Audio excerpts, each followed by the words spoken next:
The mockery begins. The grand hall of the Galactic Council stretched for miles beneath a dome of crystalline stars, each one representing a member species that had earned their place among the galaxy's elite. Delegates from hundreds of worlds filled the vast chamber, their forms ranging from the elegant crystalline ethereals to the massive tentacled leviathans of the deep space nebula. At the center of this cosmic assembly, a single human figure stood alone at the speaking podium. Ambassador Sarah Chen adjusted her simple blue uniform, feeling the weight of countless alien eyes upon her. She had served Earth's diplomatic corps for 20 years, negotiating trade agreements and peace treaties across the outer colonies, but nothing had prepared her for this moment. Today, humanity would formally request membership in the Galactic Council, a governing body that had maintained peace and prosperity across the known galaxy for over 3,000 years. The chamber fell silent as Council Prime Vexstar, a towering being of living metal and energy, raised one of his 4 arms. His voice resonated through the hall like the sound of distant thunder. The species known as humans from the 3rd planet of the Sol system seeks recognition and membership within our esteemed council. Let the record show that this marks the first application from such a primitive world. A ripple of what Sarah could only describe as laughter echoed through the assembly. The sound came from dozens of different species, each expressing amusement in their own unique way. The Zephyrians, reptilian warriors from the Andromeda spiral, clicked their razor-sharp teeth in rhythmic patterns. The gas-based Nebulons shifted their cloudy forms in ways that suggested deep entertainment. Commander Crix of the Zephyrian Empire rose from his position among the military delegates. His scales gleamed like polished obsidian under the chamber's artificial lighting, and his yellow eyes fixed on Sarah with undisguised contempt. Council Prime, surely this is some form of jest. These creatures have barely managed to escape their own gravity well. They possess no energy weapons, no quantum drives, no defensive shields worthy of the name. Their largest warships are little more than metal boxes with primitive chemical propulsion. More laughter filled the chamber. Sarah felt her jaw clench, but she maintained her diplomatic composure.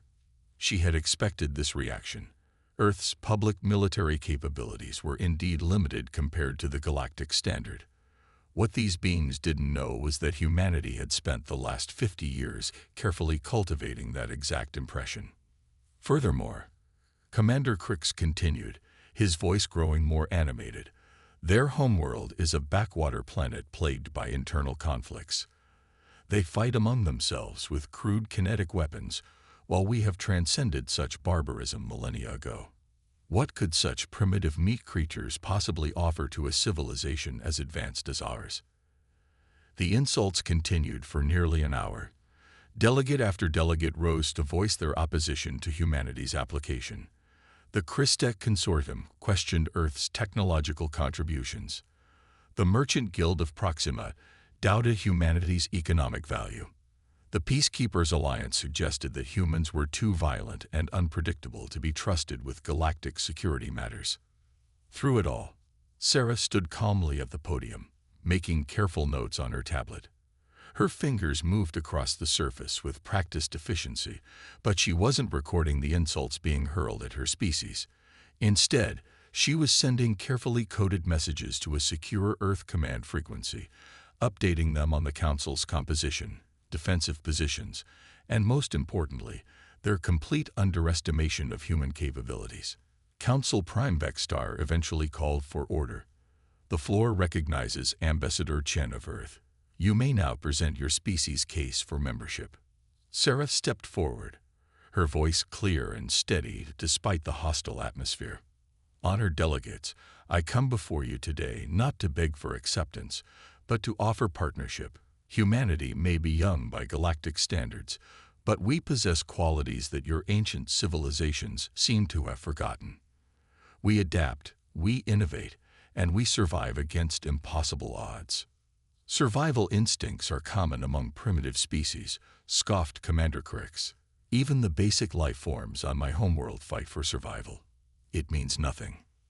Perhaps, Sarah replied with a slight smile. But I wonder, Commander, When was the last time your empire faced a true existential threat? When did the Zephyrians last need to fight for their very existence against overwhelming odds? The reptilian commander's eyes narrowed. We conquered the Andromeda spiral through superior firepower and tactical brilliance. We have never known defeat. And that, Commander, may be your greatest weakness. The chamber erupted in outraged voices. Delegates shouted in dozens of languages, their electronic translators struggling to keep up with the rapid-fire insults directed at the human ambassador. But Sarah continued speaking, her voice somehow carrying above the chaos. Humanity has fought for survival since we first developed consciousness. We have endured ice ages, plagues, wars, and catastrophes that would have destroyed lesser species. Each challenge made us stronger, more resourceful, more determined. While you have grown comfortable in your superiority, we have been preparing. Commander Crix slammed his armored fist against his seat. Preparing for what, little human? What could your pathetic species possibly prepare for that would concern us? Sarah's smile widened. For this conversation, Commander. For this exact moment when the galaxy's greatest powers would dismiss us as irrelevant. You see, we knew this day would come. We knew that requesting membership would reveal your true nature, your arrogance, your complete inability to recognize a threat until it's too late. The chamber fell silent. Even the ambient hum of the station's systems seemed to pause as every being present tried to process the human's words. Council Prime Vextar's metallic features shifted into what might have been concern. Are you threatening the Galactic Council, Ambassador Chen? Not threatening, Council Prime. Simply stating a fact. You have made your position clear. Humanity is unwelcome among the galactic community. Very well. We accept your decision and withdraw our application for membership. Sarah began to gather her materials, but Commander Crix wasn't finished. You withdraw now, after making such bold claims. Where is this great preparation you spoke of? Where is the power that should concern us? Sarah paused at the edge of the speaking platform. You want to see our preparation, Commander? Very well. I hereby formally invoke Article 7 of the Galactic Charter. Since Earth has been denied membership, we are no longer bound by Council regulations regarding military disclosure or territorial sovereignty.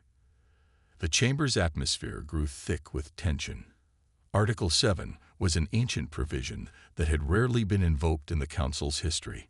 It essentially declared a species or world to be outside galactic law and protection. You realize what you've done.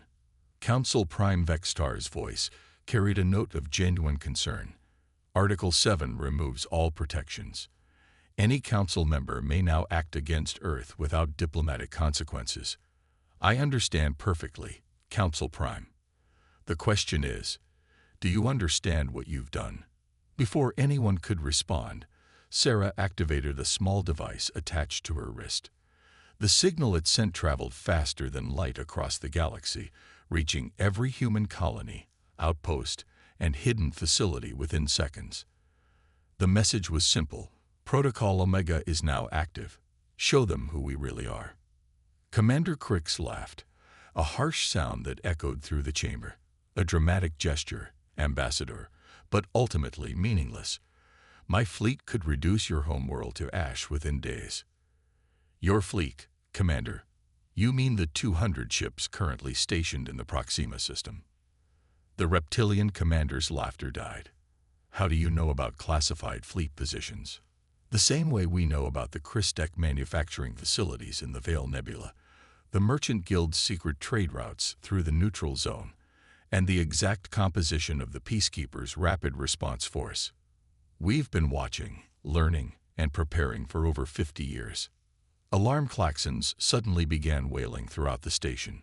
Emergency lights bathed the chamber in red as the Council's defense systems activated. Admiral Zorthak of the Peacekeeper Alliance rushed to his communication console, his blue skin paling to an almost white shade. Council Prime, we're receiving reports of massive energy signatures appearing throughout Council space. Unknown vessels are decloaking near major worlds and strategic installations. Impossible, Commander Crix snarled. No fleet could move that many ships without being detected. Sarah's voice cut through the chaos with calm authority. Who said anything about moving ships, Commander? We've been here all along, hidden in plain sight, disguised as asteroids, derelict ships, and space debris. Every major system in Council space has had human observers for decades. We've been studying your weaknesses, learning your patterns, and preparing for the day when diplomacy would fail. The chamber's main viewing screen flickered to life, showing real-time images from across the galaxy. Massive warships emerged from what had appeared to be empty space, their sleek black hulls bristling with weapons unlike anything the Council had ever seen. Each ship was enormous, dwarfing even the largest Zephyrian dreadnoughts. The Beast Awakens. Admiral Marcus Kane stood on the bridge of the UES Prometheus, the flagship of humanity's hidden fleet, watching the real-time communications from the Galactic Council chamber. The massive warship hung in space like a silent predator, its dark hull absorbing, rather than reflecting the light from nearby stars.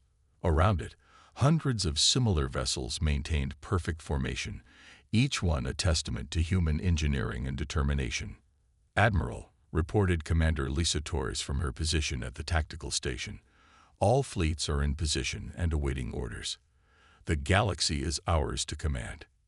Kane nodded slowly, his weathered face showing the strain of 50 years spent preparing for this moment.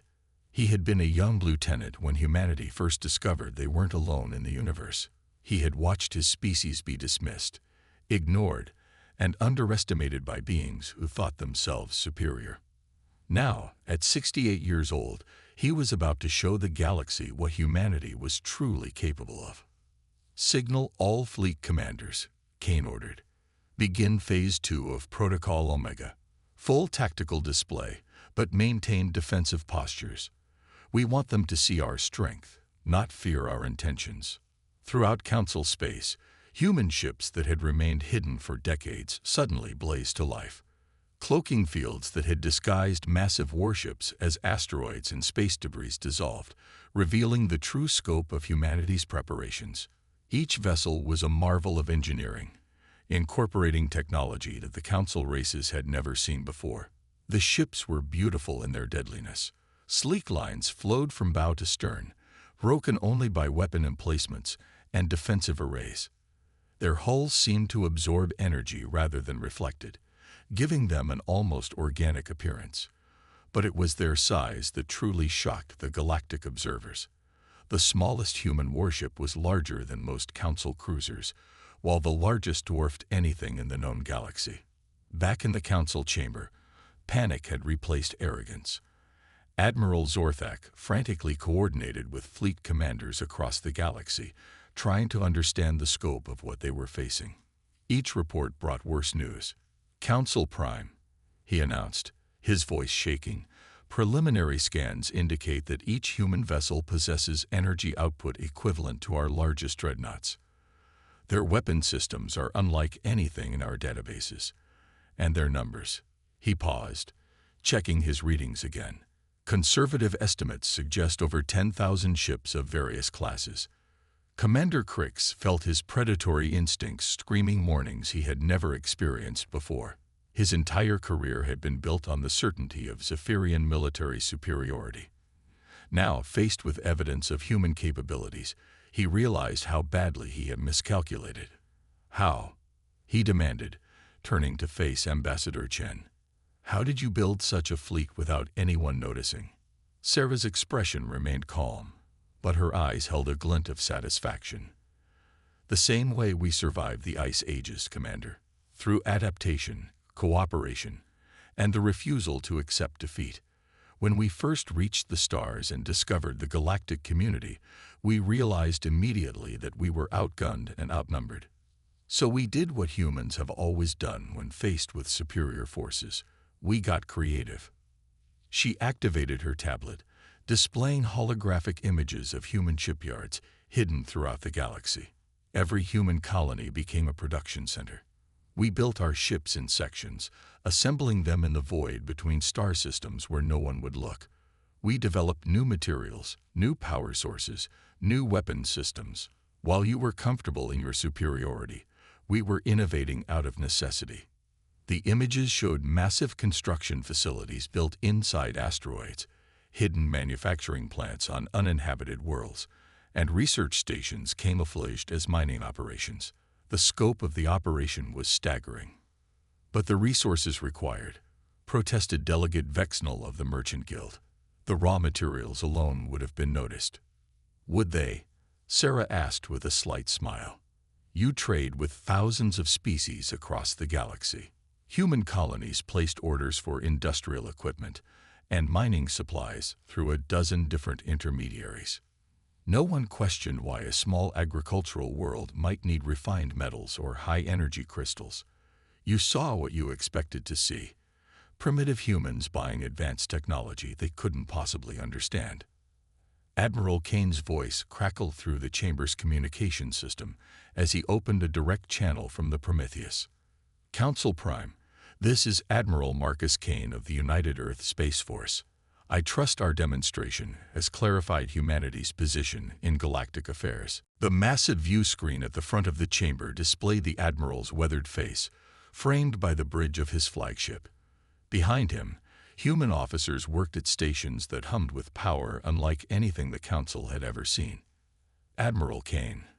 Council Prime Vextar responded, his metallic voice carefully controlled. Your species has made its point. What are your intentions? Our intentions haven't changed, Council Prime. We want membership in the Galactic Council. We want trade agreements, cultural exchange, and cooperative exploration of the universe. The difference is that now we're negotiating from a position of strength rather than supplication. Commander Crix couldn't contain himself any longer. You're threatening us. This is extortion. Kane's expression didn't change. Commander, are any of your worlds under attack?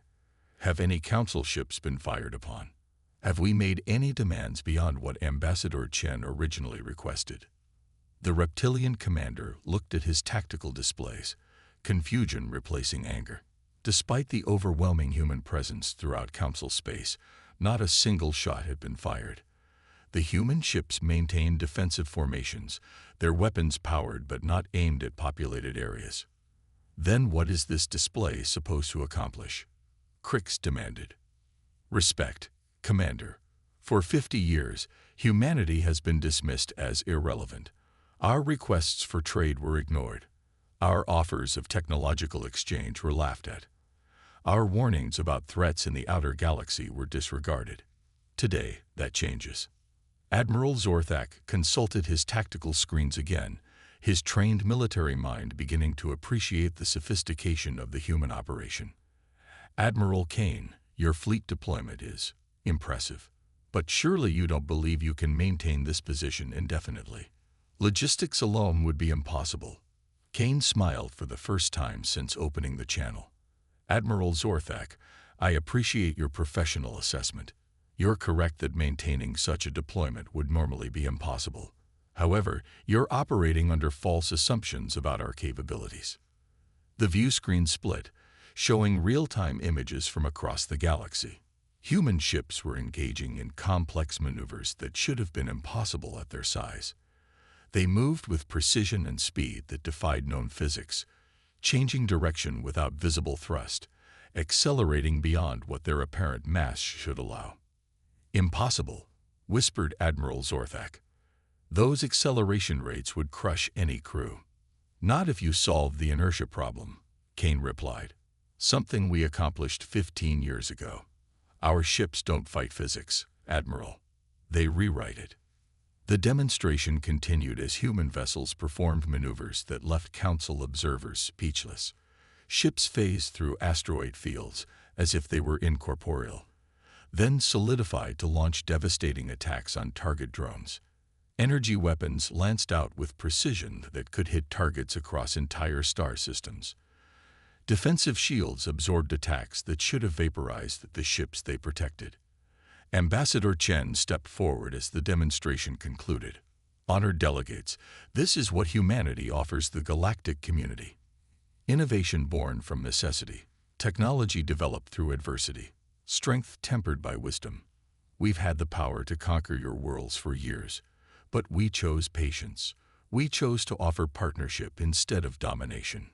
The chamber erupted in heated discussions as delegates consulted with their homeworlds and military advisors. The reality of humanity's capabilities was sinking in, forcing a complete reassessment of galactic power structures. Council Prime Vextar raised his arms for silence. The Council requires time to deliberate on these developments. We will reconvene in 6 standard hours to vote on humanity's membership application. Of course, Council Prime. Sarah replied graciously. My government is prepared to wait. After all, we've been patient for 50 years. What's a few more hours? As the session adjourned and delegates filed out in animated discussion, Commander Crix approached Ambassador Chen. His posture was different now, showing the respect that warriors give to worthy opponents. Ambassador, I must ask, if your species possessed such power, why reveal it now? You could have continued your deception indefinitely. Sarah considered the question carefully. Because isolation isn't victory, Commander. Humanity doesn't want to rule the galaxy through fear. We want to be part of something greater than ourselves. Today wasn't about demonstrating our ability to destroy. It was about proving our willingness to build. 6 hours later, the Galactic Council reconvened. The atmosphere in the chamber had changed completely. Delegates who had mocked humanity that morning now spoke in hushed tones of respect and caution. When the vote was called, the result was unanimous. Humanity would be granted full membership in the Galactic Council, with immediate representation on all major committees. The surprises weren't over. Council Prime Vextar made an unprecedented announcement. In recognition of their technological capabilities and demonstrated restraint, the species known as humans will also be offered a permanent seat on the Council's Security Committee and leadership of the new Galactic Defense Initiative. Admiral Kane's image appeared on the chamber's screen one final time. Council Prime, humanity accepts these honors with gratitude and humility. Our fleets will serve not as conquerors, but as guardians. The galaxy has lived in peace for 3,000 years. With humanity's help, it will remain peaceful for 3,000 more. As the session concluded and formal treaties were signed, the human fleet began to disperse to their new positions as protectors of Council space. The ships that had struck fear into the hearts of galactic powers would now serve as shields against external threats. Ambassador Chen gathered her materials, preparing to return to Earth with news of humanity's triumph. As she reached the exit, Commander Crix called out to her. Ambassador, one final question. You knew this would work, didn't you? You were never really worried about our rejection. Sarah paused at the doorway, her smile reflecting both satisfaction and sadness. Commander, humanity has learned that respect is never given freely. It must be earned, sometimes through strength, sometimes through sacrifice, but always through truth. Today, we showed the galaxy our truth. Tomorrow, we'll show them our worth. The chamber emptied as beings from across the galaxy departed to carry news of humanity's revelation to their homeworlds. In the void of space, human warships took their positions as the newest guardians of galactic civilization, no longer mocked as primitive creatures, but respected as the sleeping giants they had always been. The galaxy would never underestimate humanity again.